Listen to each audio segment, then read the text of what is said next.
حضرات گرامی، معراج المقدس کا ماحول چل رہا ہے۔ موقع کی مناسبت سے معراج کے حوالے سے یوں تو سفر معراج پر تمام علماء حق کا اتفاق ہے۔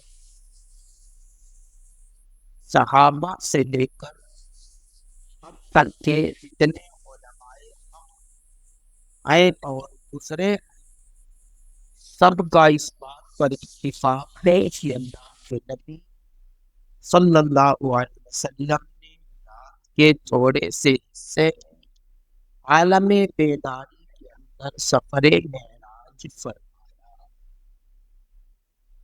مگر گزشتہ کچھ سالوں سے اس میں اختلاف واقع ہو گیا۔ کچھ لوگوں کا نظریہ یہ بن گیا ہے کہ سفر معراج ایک خواب کی بات ہے، نبی نے خواب دیکھا، اس کو خواب معراج منامی کہیں، یعنی خواب دیکھا تھا حضور علیہ السلام، اور اسی کی تبلیغ اور پرچار کچھ لوگ کرتے، کیونکہ ان کا مقصد یہ ہے کہ حضور علیہ السلام کی شان بڑھا کر پیش کر، جتنا گھٹا سکتے ہو گھٹاؤ۔ ان کے یہاں مقصد یہ، وہ بولے نہ بولے، ان کی تحریر و تقریر یہ بولتی ہے کہ وہ نبی کی بڑائی برداشت نہیں کرتے، گوارا نہیں کرتے۔ یہی وجہ ہے، آپ خود دیکھ لیں، جہاں جہاں نبی کی بڑائی کی بات آتی ہے، ان کی شان و شوکت کی بات آتی ہے، تو وہاں پر وہ نقطہ لگاتے ہیں اور جو چھوٹی بات ہو اسے قبول کرتے ہیں۔ مثلا میلاد کو لے لیجیے، پوری دنیا میں میلاد اگر آپ منائیں گے تو نبی کی شان و شوکت ظاہر ہوگی۔ یہ کہیں گے نا،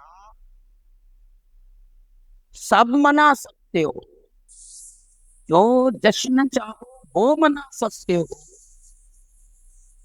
مگر نبی کے نام پر نہیں، قطعی نہیں، سیدھا کافر ہو جائے، کیوں؟ ان کا مقصد خلاف ہو جائے۔ ایسے ہی نعت کو لے لیجیے،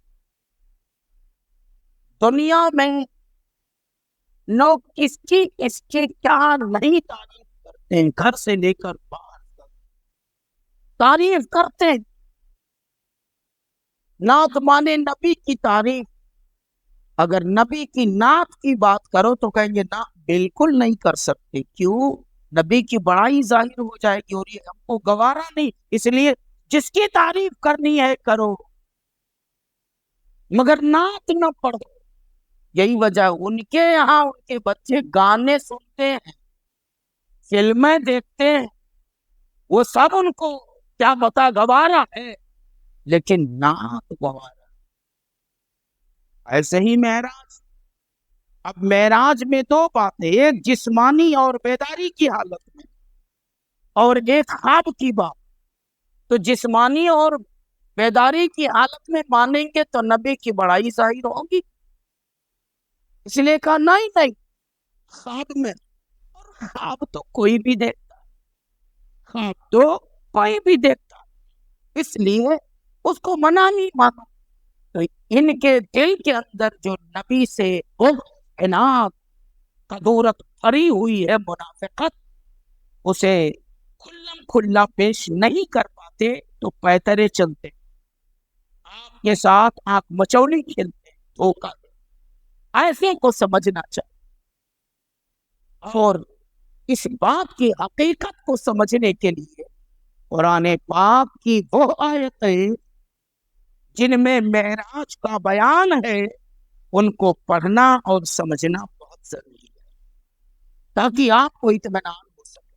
اب آئیے مختصر اسی آیت کو ہم سمجھنے کی کوشش کرتے ہیں جو ابھی میں نے تلاوت کی ہے، سورہ بنی اسرائیل کی پہلی ہی آیت۔ اللہ فرماتا ہے سبحان الذی اسری بعبدہ۔ سب سے پہلے اس میں سبحان کو سمجھیں۔ سبحان کا دو معنی، ایک ہے پاک، منزہ عن السوء۔ سبحان یہ اسم صفات اللہ رب العزت کے لیے خاص، کسی بندے کے لیے نہیں بولا جا سکتا۔ سبحان اس ذات کو کہتے ہیں جس کے اندر کسی قسم کا کوئی عیب نہ ہو، کسی قسم کا کوئی عیب نہ ہو۔ اللہ نے سب سے پہلے اپنی پاکی بیان کہ معراج کی بات سننے سے پہلے یہ سن لو کہ بیان کون کر رہا، بیان کون کر رہا؟ بیان وہ کر رہا ہے جس کی ذات سبحان ہے وہ، اس کے یہاں غلط بیانی کا کوئی تصور نہیں ہے، وہ بیان۔